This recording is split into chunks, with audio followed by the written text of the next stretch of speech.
All right, hello everybody. This is Mr. Duckett here, and I know this is a bit of an unconventional way to start out my class this year.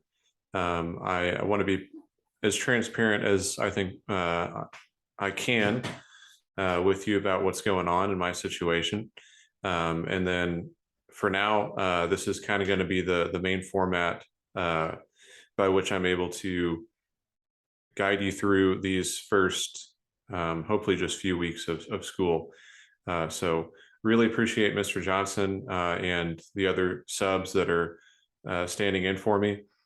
Please understand that even though this is an unusual situation, I will be back soon. So as far as just a little bit, again, as much as prudence allows me to really say with what's going on, many of you knew that my wife, Mrs. Duckett, who teaches English here at the school, was pregnant this past year. She originally wasn't due until actually about a week from today. And she ended up having our baby a little bit early. And there were some complications after the delivery. So our daughter, Guinevere, has been at Riley since. And it's just been an unusual start to parenthood, to this school year, to everything. So please keep us in our prayers. Again, I understand totally that this is not very exciting. The bad news is I'm even more boring in person than I am over a recorded video. So you'll just have to maybe enjoy this and do the best that you can in the meantime, okay? Before we start with kind of what I had for you today, just know that I'm really happy to have you as a student. I really look forward to getting to know some of you better that I had last year during AA. Also, those of you that I don't know, look forward to meeting you and looking forward to the semester with you. So I love my students. I care about my students. This is the reason I'm even doing something like this, is because, and there's a cat, because this is the type of stuff that I'm willing to do for my students, okay? And trust me, I really dislike not being able to be there for you, but I need to put first things first, and that is my family. So that said, today we've got a pretty light class scheduled. By this point, hopefully Mr. Johnson has been able to get the Google Classroom code to you. If not, Mr. Johnson, feel free to pause the video and get that out to the students. Additionally, hopefully he's passed out the syllabus. So that's what we're going to spend some time going over today, and just kind of previewing this course for you for this semester at least, okay? It's a good thing to remember that theology is a semester course. I'm going to share the syllabus with you here. Theology is a semester course. So even though you have me this semester, that doesn't necessarily mean that you will have me next semester. And the actual content itself changes as you've, assuming you're a returning student, as you've known since last year with Mr. Fennick. Okay. The course this semester can really be summed up in, this is studying salvation history. Salvation history is God's plan to redeem human beings, because we're weak and dumb and stupid, and we make mistakes sometimes. And as we're going to study, that really started with Adam and Eve. And we kind of do a little bit of prep work before that even starts, in that we need to figure out who God is, okay? Because the way that I see salvation history, and run with this for a bit, it'll sound a bit funny at first, but it's really a divine romance of sorts. It's God's way of romancing, of falling in love with, and trying to get us to fall back in love with him. And we need to figure out a little bit about who God is and his nature and things. So we're actually going to spend a little bit of time once I get back, probably actually starting before I get back, with some of these videos covering that. So that's just a little bit of idea of what we do. Throughout this semester, you'll get the usual lineup of things. You're going to find that I'm pretty old school, and that may not gel very well with you, but there's plenty of teachers that are not old school. So we all have our own particular likings and ways of doing things, just like you do as students. So I understand that that may not be your cup of tea, but I'm going to do what I think is best for my students. So we're going to be doing a lot of things in class, which means you won't be sent home with a tremendous amount of homework. So maybe you think that's at least a positive thing. I don't know. We'll be doing some projects this semester. You'll do a lot of group work. We'll do a paper for chapter 1 that is pretty short, and I just mean it's actually very short, just a way to ease into the semester. And we'll of course have a couple of tests and maybe some quizzes here and there. So on the whole, most of your points are going to come from things that we do every day. The quizzes, tests, projects will usually be about anywhere between 30 to 50 points, but that'll be equivalent to, again, about a whole chapter's worth of in-class work as well. So it'll be pretty split between both the test, quiz, paper, project, and whatever classwork we have for that chapter. All right, let's just run through the syllabus. And I know, again, this is going to be absolutely boring way to start. I'm sure there's already a few of you asleep in the back. So, just hang in there. I know, again, this isn't the conventional way to do things, but by this point, I'm tired. My mind's in mental fog. So we can at least just all kind of concede that we're just trying to do the best we can. All right, textbooks. Let's start just at the top and work our way down. All I want you to do is just to have your syllabus out and to follow along with me. And your one item of homework will have something to do with the syllabus. So we'll get there in just a bit. I stopped giving out textbooks to students last year. We just never really used textbooks for this class. Most of the reading that I give you is supplemental, which means that I am pulling it from different sources and giving it to you. So we don't really have a need. So you will not be given a textbook for this class. So that's why I put various things. You can see my name, my email, tutoring hours. I don't know if that's current. They'll be updated when I get back outside my room. That usually holds true for the fall semester, but as soon as we get into the spring, it's really tough to get a time with me after school because I coach baseball. All right, as far as student expectations, if you read your scouting report on me, which meant you have an older sibling or you talk to somebody who is now a sophomore, or even the incoming seniors who I taught my first year here, you know that I'm really, really big on student behavior, student formation. I understand that school goes beyond just what we do every single day in the classroom here. I am much more concerned with the person that you are becoming, truly, your growth, primarily spiritually and relationally with God and with other people, than with what grade you get in my class.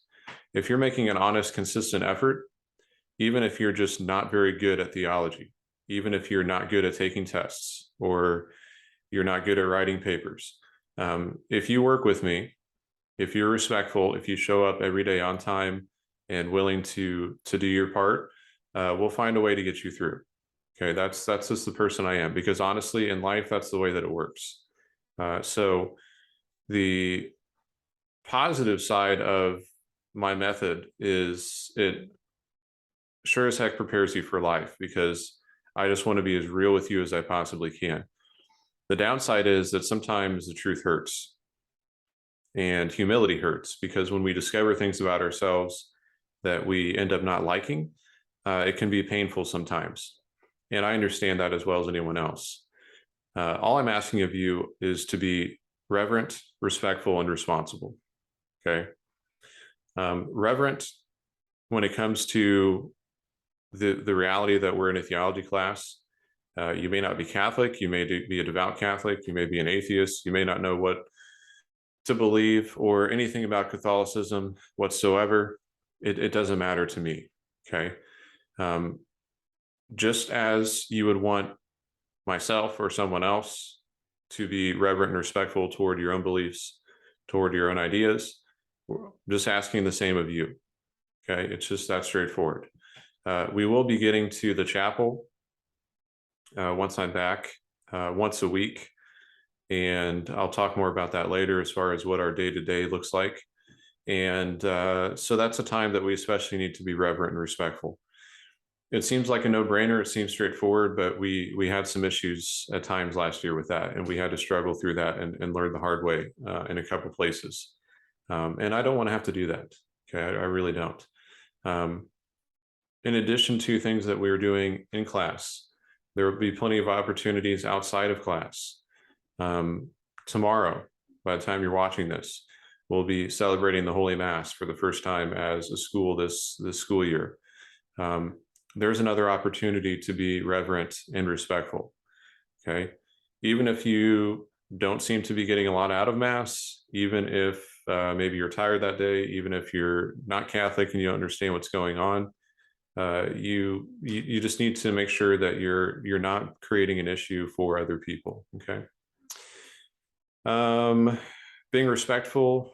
Again, I'm old school, so even if you disagree with something that I am asking of you, if you think it's unreasonable, as we're going to get over kind of our policies here in a bit, maybe you're upset that I'm not letting you use the restroom at a particular time.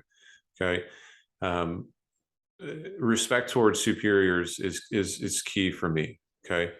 We'll get to know a little bit more about me later on, but given my background in seminary formation, at one point I spent a few years studying to be a priest. Obviously, I'm married now, so I'm not a priest and never was, but that's one of the things I picked up on was strict obedience to your superiors. And obedience does not mean simply following whatever someone says blindly. Okay. There's plenty of historical examples of where that obviously wasn't the right thing to do.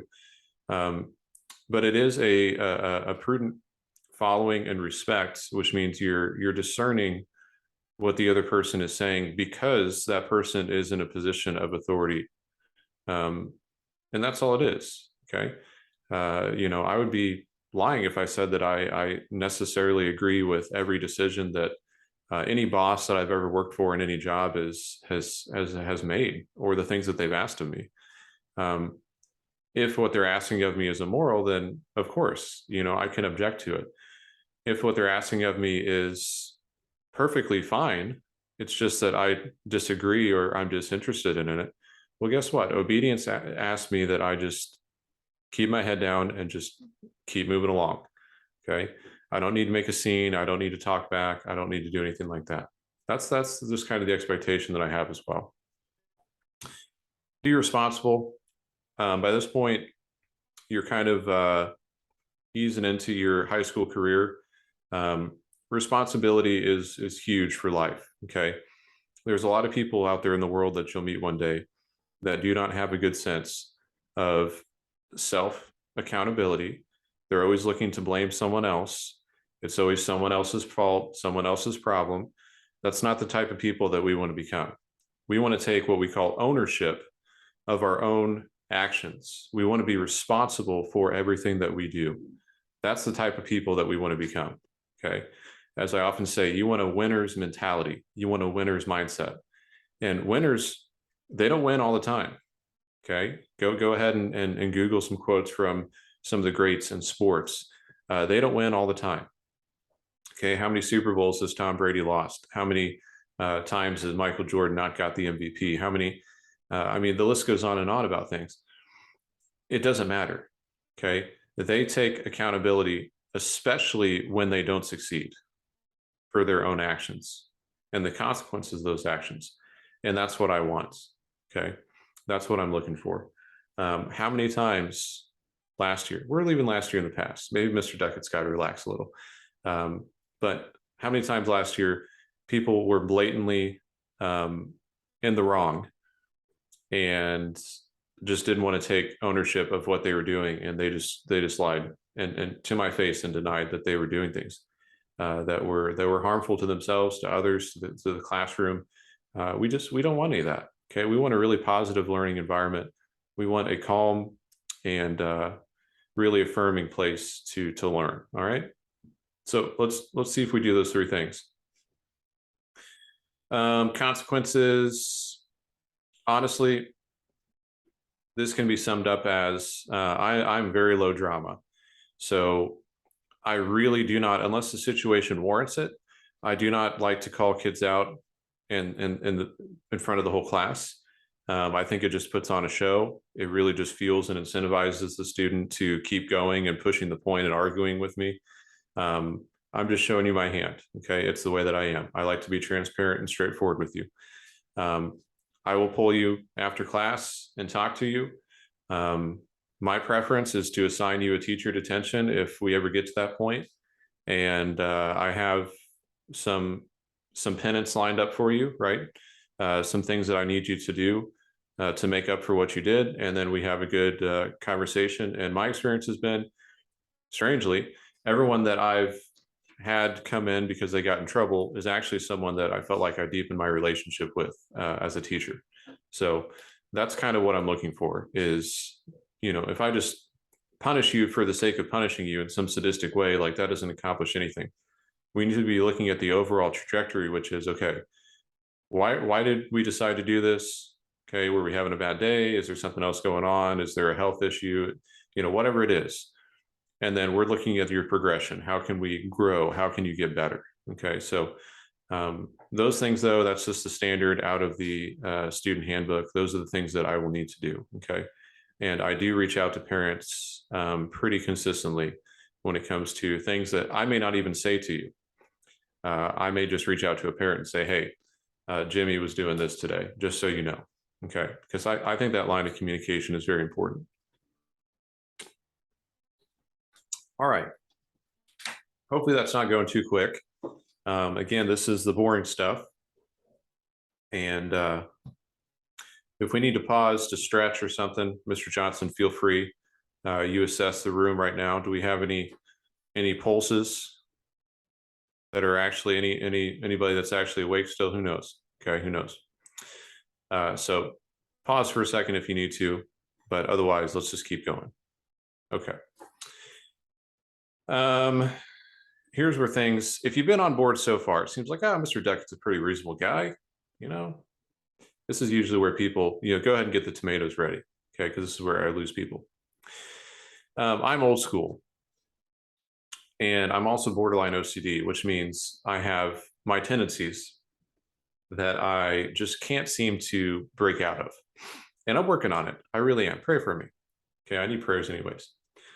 But I value kind of a classic style of learning and education because I have full confidence that it is the most effective way to learn. And I think there's a lot of research behind that. So what I mean here is, as you see there in bold, unless otherwise noted, which I could count probably on one, maybe two hands, the number of times in the entire year last year that my students used a device. Unless otherwise noted, we will not be using technology of any kind in the classroom. Okay, I know, shocking. This is really just stemming from the simple fact that as students have attested to in end of the year surveys, they focus and learn better when they don't have a laptop or tablet out. Okay, I know a lot of teachers don't seem to mind. I know some are very particular about it. I tend to fall on the side of the spectrum that is pretty rigid as far as my view on that. Okay, so you may be disagreeing with that. You may be scoffing right now. Hopefully nobody's left the room at this point, but that's okay. You know what? We'll make it through this together. Okay, and if you need to talk to somebody about the PTSD that you've now experienced from being told that I'm ripping the laptops and tablets from your hand, that we can set that up. Okay, I think Mrs. Brannick is happy to see you. So I'm pretty big on this. When I get back, I expect this to be enforced starting really next class on Friday, and Mr. Johnson will see to that, I'm sure. But when I get back, I'll have a little bit of a grace period where if you come in and I see you with your laptop out, I may just come around and say, hey, make sure we put that away before class starts. But by the time we ease into September, once that bell rings, you got to have nothing, no technology out. Okay. We're not doing it. We're not being distracted like that. I know how it is. Okay. I was a person in college that I had my laptop out as soon as I got into the lecture hall. And to my credit, I mean, I would honestly be working on other stuff, working on things for that class. Sometimes the occasional YouTube video, whatever it was. Okay. I get it. But you guys know yourselves. Okay. You're still working on building up the self-discipline and things. I promise you, in the end, even if you dislike it the entire year and you think it's a stupid idea, which you're welcome to think, you will be better off for it from a learning standpoint. Okay. So what do you do instead of having things on your device? Obviously, if you have some sort of an accommodation with learning support where you need to use a device, that's different. Okay. I'm talking about just your run-of-the-mill day in, day out stuff. We won't need devices. In fact, the whole way that I structure class is such that you don't need a device to do really any of the work that we ever do. So in the closet in the back of the room, if everyone wants to turn back and to the left and look, there's a set of stone tablets and chisels. So if whoever's sitting in the back there could go ahead and open up that room, mechanical room, and pass out the tablets and the chisels. And there should be some hammers in there too. I'm just kidding. No, you need a pencil and a notebook. Okay. These basic things. Okay. That's all you really need for my class. And we'll be taking notes as time goes on. So that's what you'll do your notes on. I'll give you paper for basically every other assignment that we do. We don't exactly have worksheets. I don't do that, but we just do things by hand. Okay. The exception is, of course, your papers you will type out and put onto Google Classroom. And a couple other maybe homework assignments too that you might upload. All right. If that wasn't bad enough, let's talk about my late work policy. I don't accept it. I hate late work. Okay. Because in real life, there's no such thing as late work. Your boss tells you one day, hey, Aaron, I need you to have that presentation done by Friday morning for the big corporate meeting. All the CEOs are coming in. You're like, okay, boss, sure thing. And then Thursday night rolls around and you're still up playing Call of Duty or Battlefield with your friends. And, oh, shoot, Friday morning, don't have that presentation. Well, what are you going to do? Just come under your boss and be like, hey, all the CEOs that flew in from California and, Wisconsin and Florida. And yeah, you're just going to have to tell them to come back next week because honestly, I don't have it done. So no, that's not going to work. Okay.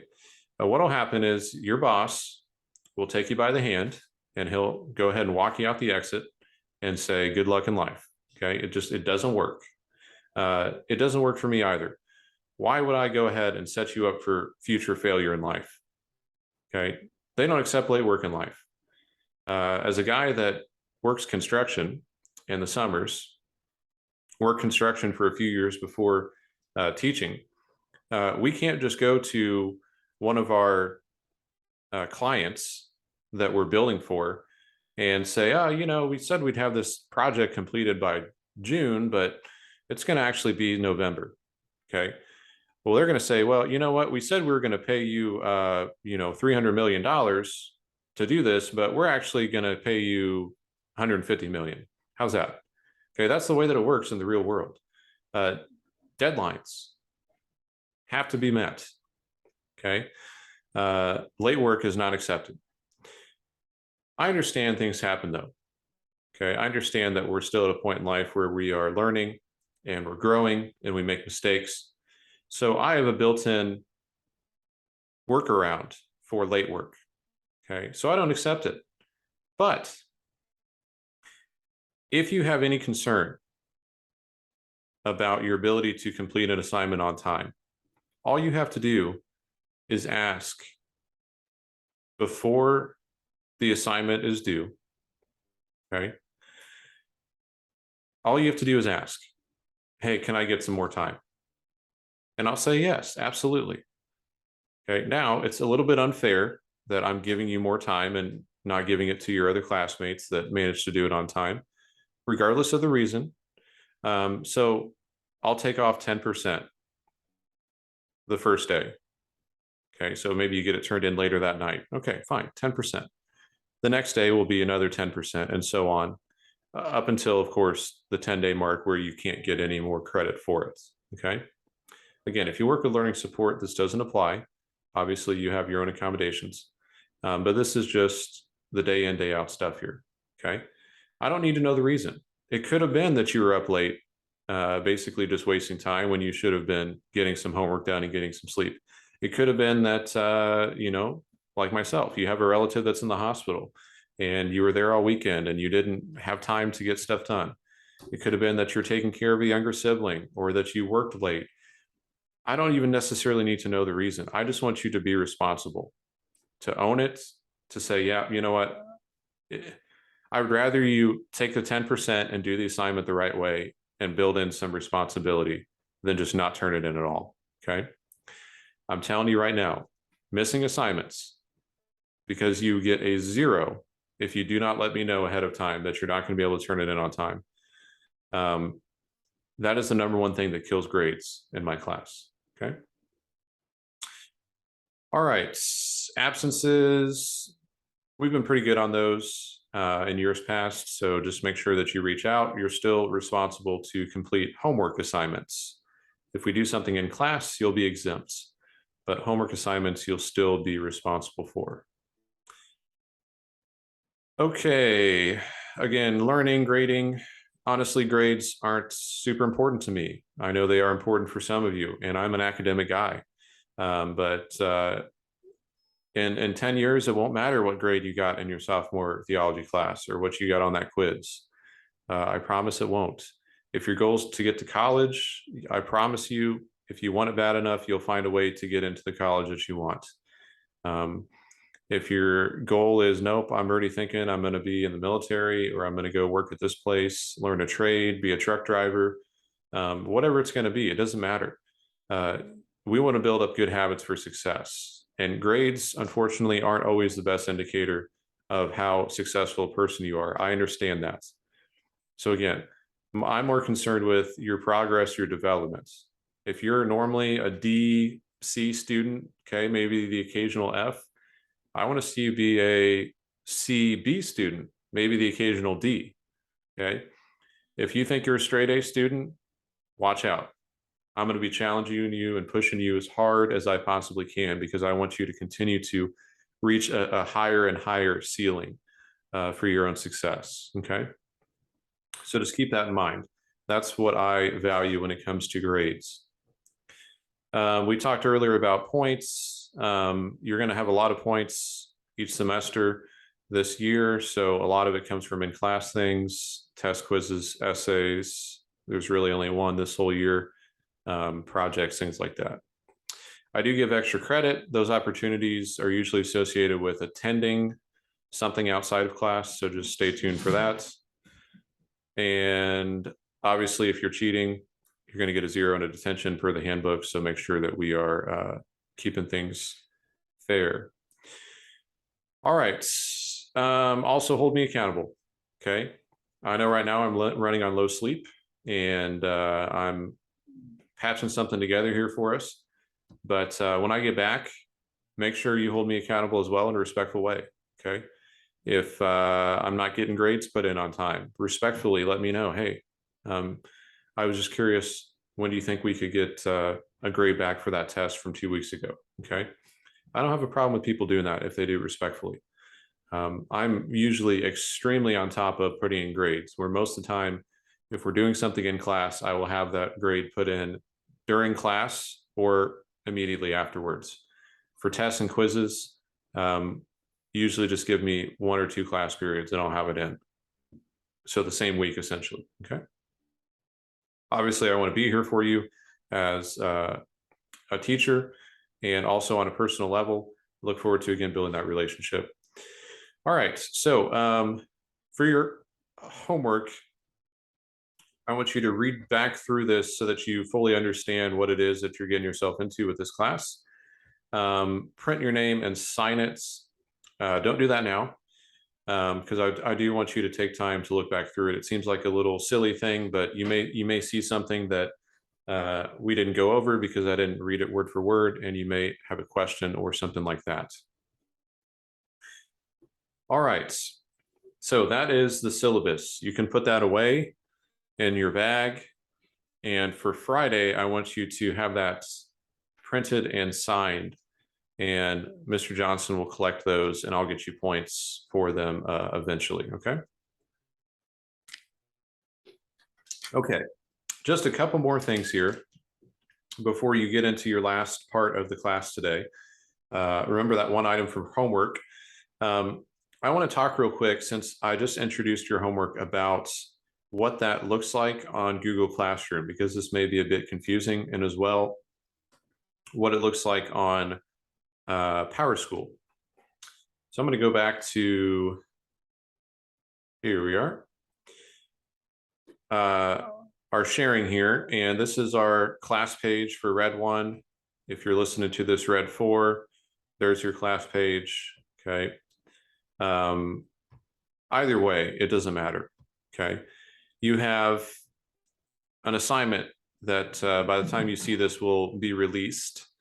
And what this is your read and sign syllabus assignments, okay? The way that it looks on your end is it's a regular Google Classroom assignment, okay? So you know that it's on paper. I know that it's on paper. We don't need you to turn it in on Google Classroom. If you're OCD like me, and by the time you get it read and signed and turned in on Friday, if you want to turn it in on Google Classroom, that's fine.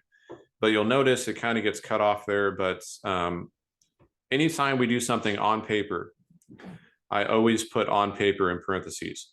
This same formula here, August 17th, read and sign syllabus on paper, will be in PowerSchool, okay?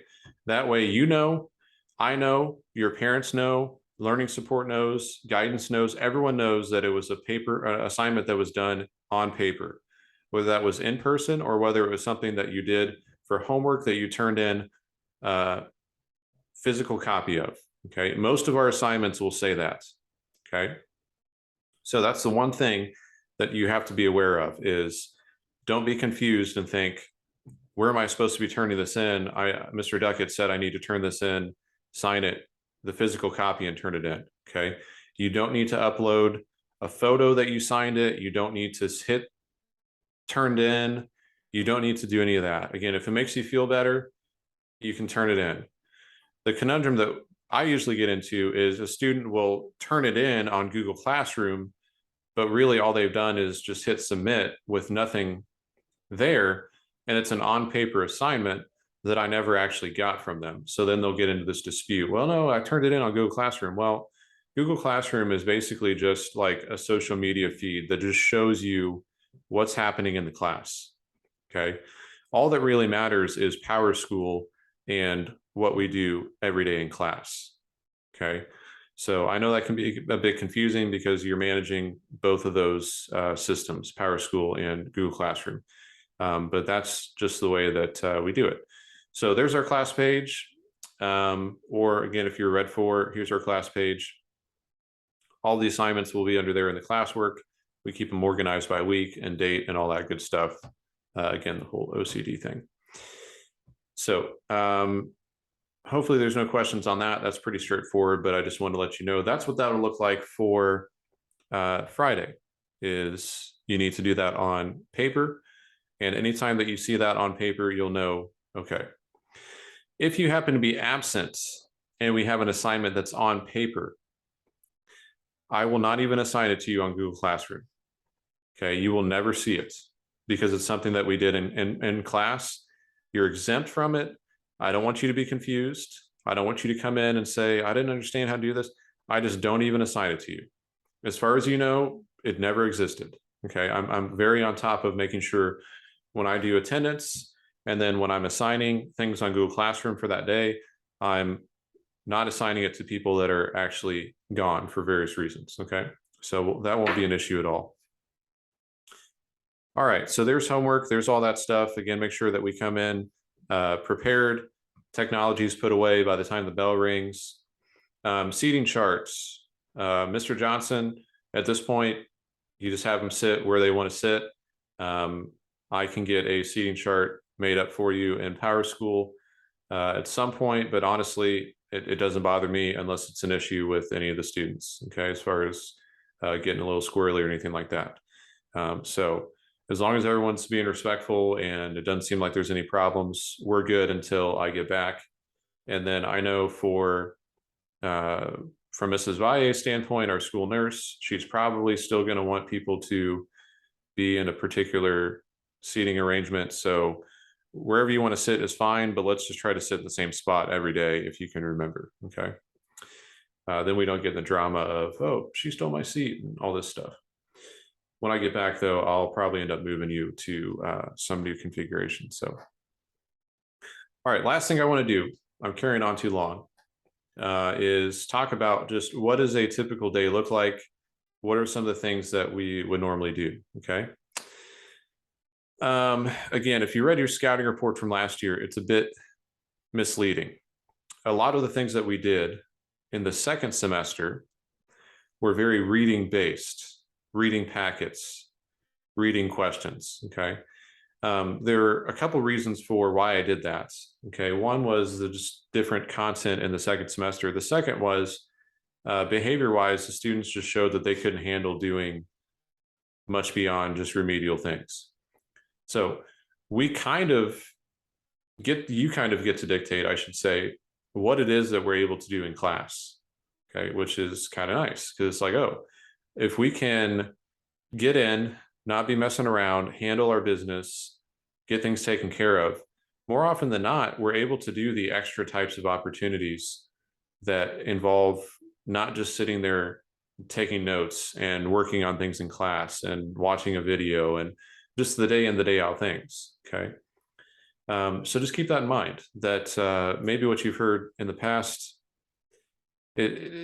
okay, it may be true as far as what we did day in, day out, but there was a different reason than what you may think for that, okay? That's not because that's what I like doing. That's just all the students can handle, okay? Because when we tried to do things outside the classroom and everything, it just turned into a disaster. So a typical week, starting next week, I'm going to try to keep this consistent even when I'm not here. The first half of the week, Monday, Tuesday, Wednesday, we will come in every day. We'll do attendance. We will start with prayer, and then we will have silent reading. Okay, that's something that I took from the English department, and the difference is that it's going to be not just any book that you want to bring. It's going to be something spiritual in nature. Okay. Honestly, it went a lot better than I thought last year. Okay. We had a lot of students that really enjoyed the time. It was just kind of a nice, easy, calm way to get into class. Maybe if this is the R1 class, maybe you're kind of had a frantic morning, maybe you're tired, maybe you just want to just relax for a second by the time you've got into the building. If you have me for Red 4, maybe it's just been one of those days and you just need a second, okay? That's kind of what I have in mind for that. It's going to be 10 minutes of silent reading. Is we all just sometimes need a space to just relax for a bit, okay? And reading is obviously, goes without saying, very physiologically and mentally very calming, very relaxing. Spiritual reading, especially reading something to do with the saints, or reading scripture, or reading a book about some topic that you're interested in through a Christian or Catholic lens. that's going to be even more beneficial, because on top of that, you're also learning things that you want to learn. That isn't just, here's what, the bishop is putting out for us to learn this semester, okay, which really never changes. It's always basically the same for all the grade levels. This is what the sophomores do in the fall, then the spring, and this is what the juniors do in the fall and the spring, and so on. So if you look up and to the right from where you're sitting, or for those of you on the far right of the room, just straight forward, you'll see a brown bookshelf with a bunch of books on it, okay? That is going to be the bookshelf that we're going to pull from each day for silent reading. Eventually, I'm going to be giving you bookmarks that are color-coded with your class. So, red 1 will have green bookmarks, all the students will, and red 4 will have orange bookmarks, or whatever it's going to be, okay?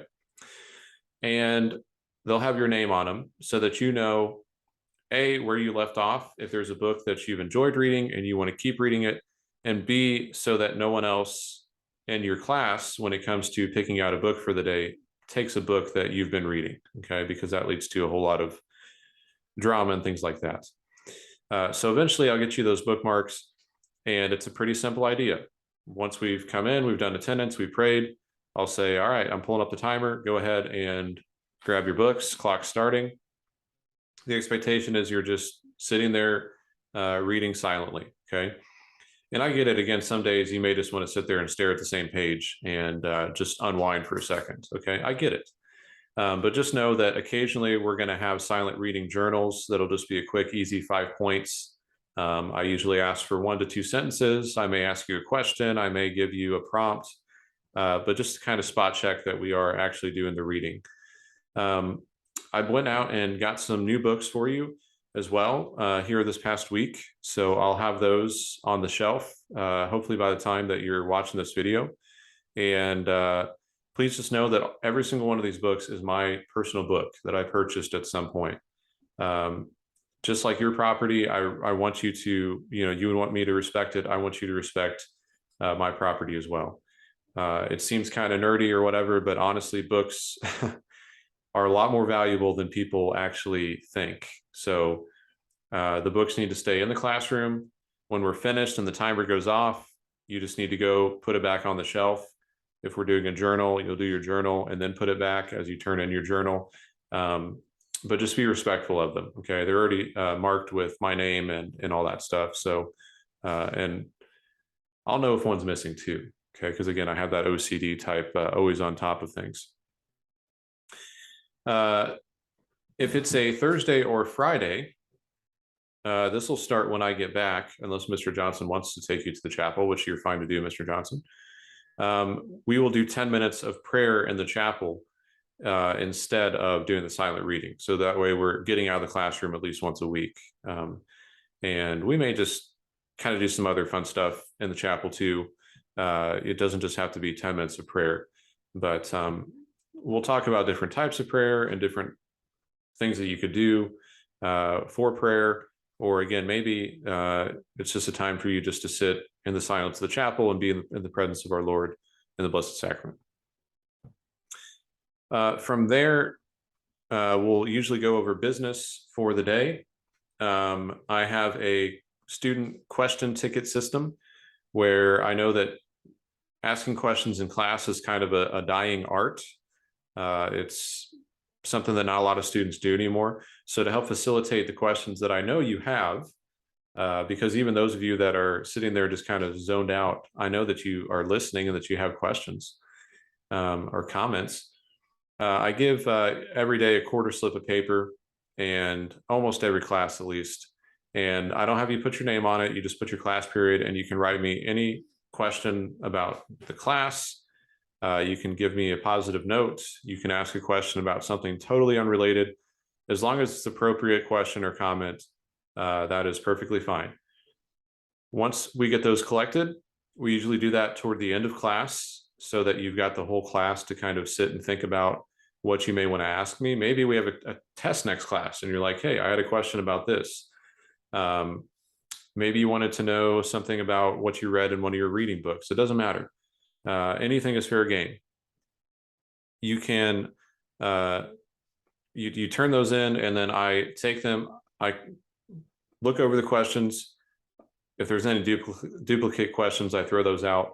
And then I just pick the handful that I think are most relevant. So if your question doesn't get answered the next class, it's not personal. It's just, sometimes we don't have time. And we may have had 7 good questions and we only have really time to answer 3 of them. So maybe I'll answer the other 4 another day.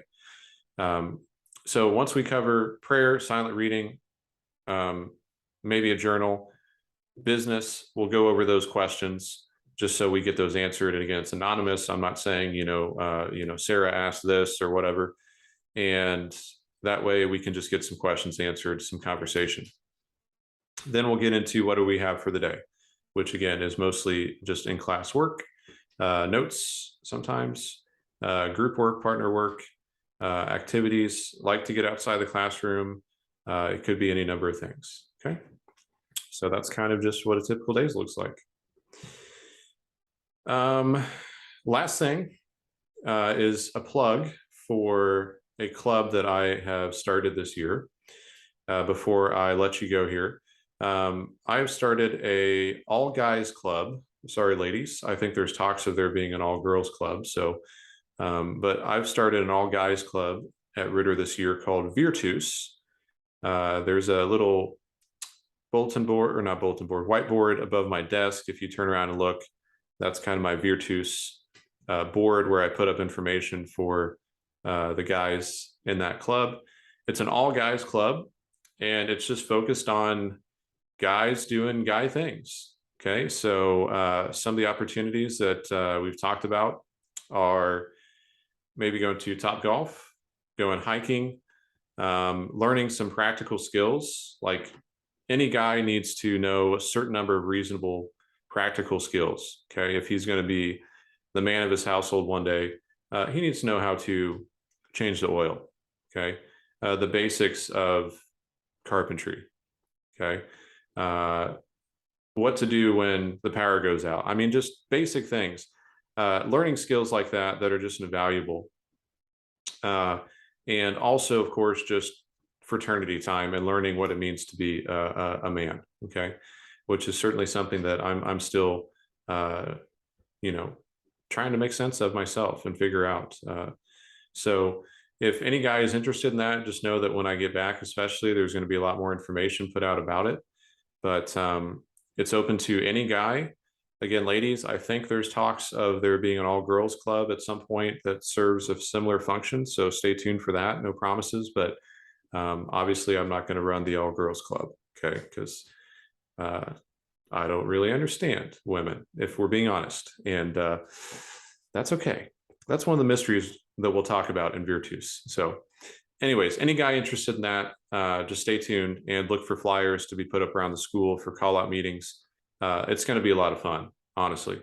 It's just such a good opportunity for guys to get together, and just a space for us to just guys being dudes, as they say in the world of memes. All right, that's all that I can think of. Hopefully that wasn't too long and drawn out. I know that it was. Please pray for my family and know that we're praying for you. And I can't wait to be back. I honestly get such an energy, and I love teaching. I love being with the students, and I just can't wait to be back, as much as I'm excited about my baby girl being home. Pray for Guinevere. That's my daughter's name. And please pray for my wife as well, who is still recovering from a sickness as well related to the delivery. And hopefully here in a few weeks, you'll be able to see little Guinevere, who is just the cutest little thing. So thank you, students. If you have any questions, email me. That's on the syllabus. If you just want to ask me a question about class, you should be good to go. At this point, if time permits, what I want you to do next is, Mr. Johnson, if you can just facilitate the students grabbing the books off the bookshelf in an organized fashion. I just want to give them however much time we really have left to start to look through them, kind of like a book fair. The easiest way to do it, I think, a student came up with this last year, is just have everyone stay seated where they are, but just have a student at the front of the room, whoever's closest to the door and the bookshelf, start grabbing a stack of books, look at one, and then pass it to the person behind him or her. And we just, every 20 seconds, just switch so that you're just able to look through the books. You're probably not going to be able to see them all, but next week when we start silent reading, you can at least have an idea of, oh yeah, that looked kind of interesting, or oh, well, that's something that I, wanted to know more about, so that you've got some idea of what's there, so that we're not sitting there for 20 minutes at the bookshelf like we're at the library trying to find something to read. So a little bit of a book fair if we have time for the end of class. Thank you, students. Hopefully this was helpful for you.